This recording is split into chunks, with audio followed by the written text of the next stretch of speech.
கர்த்தர் மகிமைப்பட்டதாக. இன்றைய வசனம் யோவான் 15ஆம் அதிகாரம் 19ஆம் வசனம். நீங்கள் உலகத்தாராய் இருந்தால் உலகம் தன்னுடையதை சிநேகித்திருக்கும். நீங்கள் உலகத்தாராய் இராதபடியினாலும் நான் உங்களை உலகத்திலிருந்து தெரிந்து கொண்டபடினாலும் உலகம் உங்களை பகைக்கிறது. கர்த்தர் மகிமைப்பட்டதாக.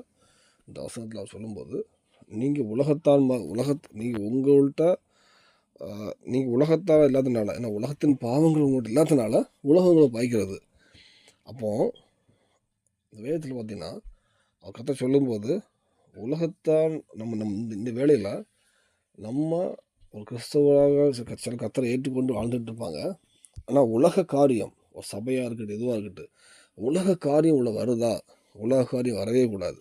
அவங்க உலகத்தில் உள்ளவங்களுக்கும் உங்களுக்கு வித்தியாசம் இருக்கணும். எதில் வித்தியாசம் இருக்கணும்? நம்ம கிறிஸ்தவங்களோட பேர்வையிலையோ வெளியரங்கமான வித்தியாசத்தை விட அதுவும் தேவை தான். ஆனால் உள்ளான ஒரு வித்தியாசம். அவன் அந்த பாவம் செய்வான், அவன் ஒரு உபச்சாரம் பண்ணுவான், இது பண்ணுவான், பொய் பேசுவான், வட்டி கொடுக்குறானா, என்ன பாவங்களாக இருந்தாலும் சரி, பாவங்கள் நம்ம கண்ணுக்கு தெரிஞ்ச பாவங்கள், மறைமுகமான பாவங்கள் எவ்வளோ இருக்குது. ஸோ அந்த பாவங்கள் அவன் செய்யும்போது நீங்கள் அதில் விலகுறீங்க.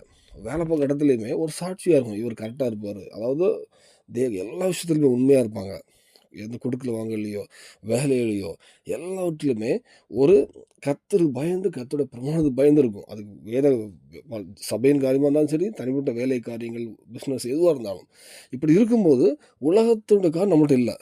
அப்படி இருக்கும்போது தான் உலகத்தை உங்களுக்கு பகைப்பாங்க. ஏன்னா நீங்கள் உலகத்தோடு மெர்ஜாகவே போயிட்டீங்கன்னா அது உங்களுக்கு பகைக்கணும் அவசியம் இல்லை. அவங்கள்ட்ட குணம் உங்கள்கிட்ட இருக்குது, உங்கள் குணம் அவங்கள்ட்ட இருக்குது. ஒரே வித்தியாசம், அவங்க வேறு எங்கேயா போவாங்க, நீங்கள் சபைக்கு போவீங்க. அதனால் அவங்க பகைக்கணும் அவசியம் கிடையாது. ஆனால் அவங்கள்ட்ட அந்த கூட்டத்திலேருந்து விலகும்போது அந்த வேதம் சொல்லுது,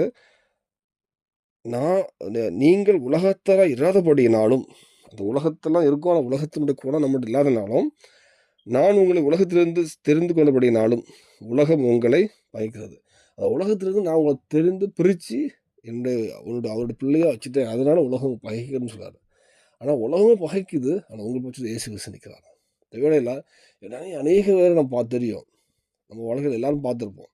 அநேக சாட்சியாக வாழ்ந்துருப்பாங்க, பரிசுத்தமாக வாழ்ந்துருப்பாங்க, எல்லாரும் வெறுத்திருப்பாங்க. ஆனால் கர்த்தர் அவங்களோடு இருந்திருப்பார். கர்த்தர் அவங்களுக்கு வெட்கப்பட விடாமல் சாட்சியாக நடத்துகிற எவ்வளோ சாட்சிகள் நம்ம கேள்விப்பட்டிருப்போம்.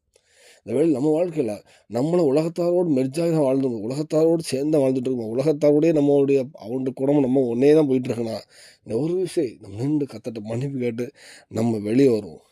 உலகத்தில் வாழ்ந்தாலும் நம்மளுடைய குணம், நம்மளுடைய செயல், நம்மளுடைய சிந்தனை எல்லாவற்றிலுமே பரிசுத்த தேவனுக்கு பயந்து ஒரு பரிசுத்தமான வாழ்க்கையை வாழ ஒப்பு கொடுப்போம். தேவன் உங்களோட இருப்பார். அப்பவும் உலகம் உங்களை பகைச்சாலும் கர்த்தர் உங்களோடு இருக்கார். பூமியில் கடைசி வரை உங்களோட இருப்பார். எல்லாவற்றும் சாட்சியுள்ள வாழ்க்கை தருவார், பரலோகத்துக்கு ஆயத்தப்படுத்துவார். அதை அர்ப்பணிப்போம். தேவன் கிருபை செய்வாராக. ஆமென்.